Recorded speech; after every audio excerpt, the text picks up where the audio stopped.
Kalau memang ini adalah suatu hal yang wajar bagi klinik tersebut, berarti mungkin ada korban-korban sebelumnya, dan saya tidak mau ada lagi korban-korban ke depannya.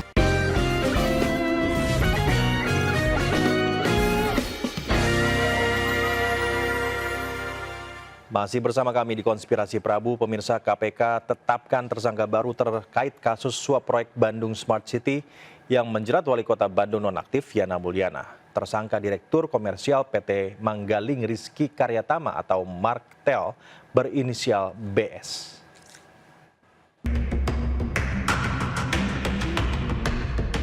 BS, Direktur Komersial PT Manggaling Rizky Karyatama atau PT Marktel, ditetapkan sebagai tersangka kasus suap proyek Bandung Smart City.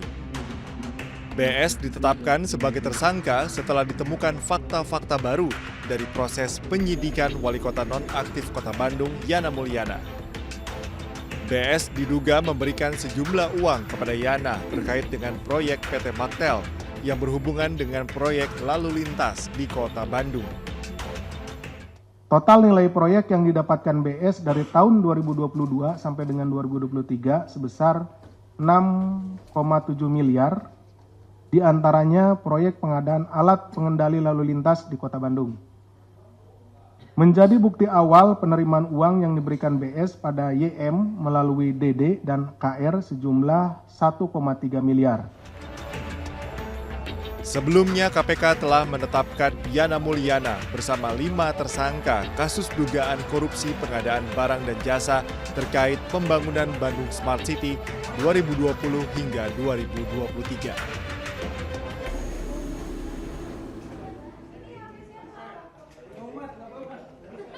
Heboh nih pemirsa, anggota DPRD Batam Sahrul ketahuan bermain game slot saat rapat paripurna di gedung DPRD Kota Batam. Namun dalam pengakuannya Sahrul hanya bermain game Candy Crush. Ini kayaknya pernah dengar ya kasus serupa.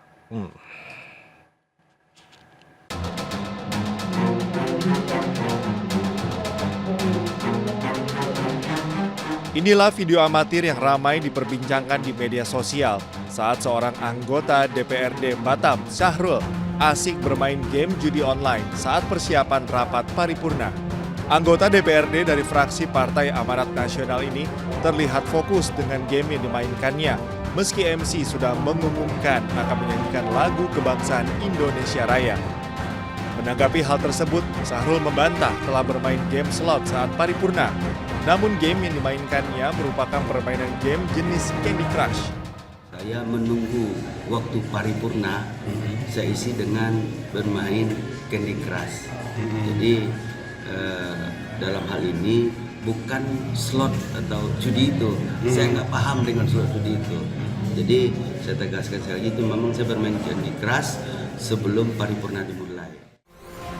Saat ini pihak DPD PAN Kota Batam tengah melakukan klarifikasi terhadap salah satu kadernya yang viral di media sosial.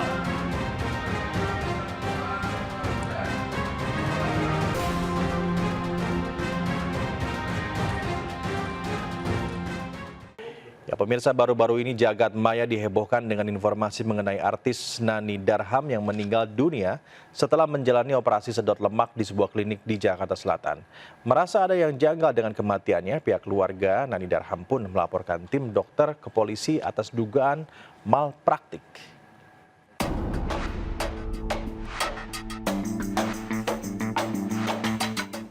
Lama tak terdengar kabarnya, seorang aktris yang juga pemain film, Nani Darham, meninggal dunia usai menjalani operasi kecantikan di sebuah klinik di Jalan Abdul Majid Raya, Kebayoran Baru, Jakarta Selatan. Di hari Sabtu 21 Oktober lalu, Nani datang ke klinik kecantikan untuk operasi sedot lemak. Setelah pemeriksaan kesehatan, Nani akhirnya menjalani operasi oleh sejumlah dokter. Namun saat operasi berlangsung, kondisi kesehatan Nani tidak stabil dan dibawa ke UGD rumah sakit hingga dinyatakan meninggal dunia. Pihak keluarga pun segera melaporkan tim dokter ke polisi atas dugaan malpraktik. Kalau misalnya tidak ada kejanggalan, tidak mungkin saya mengambil langkah ini. Sampai kami sebenarnya melakukan langkah ini adalah langkah yang berat ya, sampai adik saya diotopsi, segala macam, ini adalah langkah berat. Tapi karena kita pingin keadilan ya, saya tahu adik saya pasti pingin keadilan, dia adalah seseorang yang sangat baik hati dan juga kuat. Pasti dia pingin keadilan untuk, dan kita dari keluarga juga pingin keadilan. Dan tentunya kita tidak pingin, kalau memang ini adalah suatu hal yang wajar bagi klinik tersebut, berarti mungkin ada korban-korban sebelumnya, dan saya tidak mau ada lagi korban-korban ke depannya. Kami saat ini sudah melakukan pemeriksaan terhadap 11 orang saksi, baik dari pihak klinik yang antara lain dokter, para dokter yang saat itu turut melaksanakan kegiatan operasi, kemudian beberapa perawat yang juga ada di dalam klinik tersebut, baik yang terlibat langsung dalam kegiatan operasi tersebut maupun yang menerima pendaftaran si korban. Polisi telah melakukan olah TKP dan mengumpulkan beberapa alat bukti CCTV dan dokumen. Polisi juga masih memeriksa hasil otopsi jasad korban dari Rumah Sakit Polri Kramat Jati. Disepakati akhirnya ongkos haji tetap naik, tetapi ada beberapa keringanan juga yang akan dirasakan masyarakat. Konspirasi Prabu segera kembali.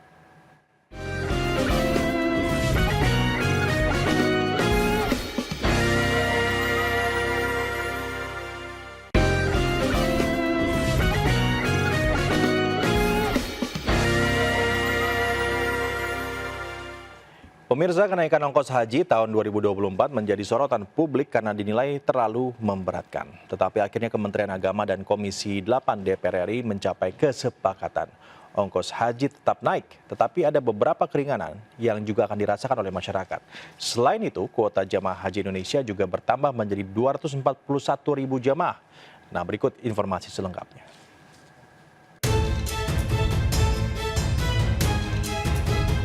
Panitia Kerja Biaya Penyelenggaraan Ibadah Haji atau BPIH 2024 menyepakati biaya perjalanan ibadah haji atau BIPIH 2024 sebesar Rp56,046 juta per jamaah. BIPIH merupakan ongkos yang harus dibayarkan oleh jamaah haji. Jumlah BIPIH sama dengan 60% dari total BPIH yang telah ditetapkan sebelumnya oleh Panja, yakni Rp93,4 juta. Sementara 40% BPIH sisanya akan diberikan melalui nilai manfaat yang dikelola oleh Badan Pengelola Keuangan Haji. Jumlah biaya haji yang ditanggung nilai manfaatnya sebanyak Rp37,3 juta. Biaya perjalanan ibadah haji BP atau biaya yang dibayar langsung oleh jamaah haji rata-rata per jamaah sebesar Rp56.172 atau sebesar 60%, meliputi biaya penerbangan, akomodasi di Mekah, sebagian akomodasi Madinah, biaya hidup atau living cost, dan biaya visa. Sementara itu, Menteri Agama Yakut Khalil Qomas mengungkapkan, mulai tahun ini jamaah bisa melunasi ongkos haji dengan cara dicicil. Sistem pembayaran ini berbeda dari tahun-tahun sebelumnya, sebab jamaah haji diwajibkan langsung membayar lunas.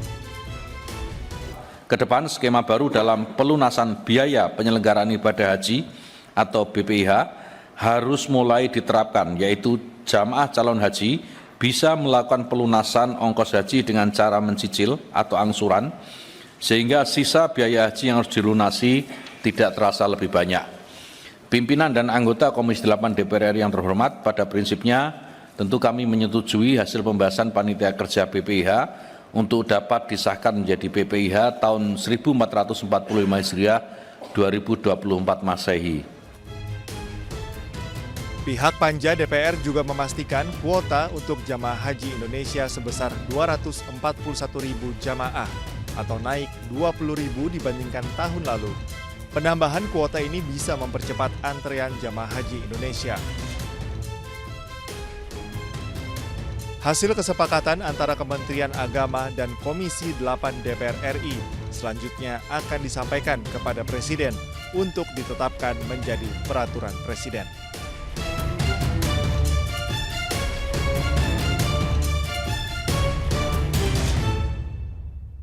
Demikian konspirasi Prabu hari ini. Saya Prabu Revolusi, pamit undur diri. Sampai jumpa.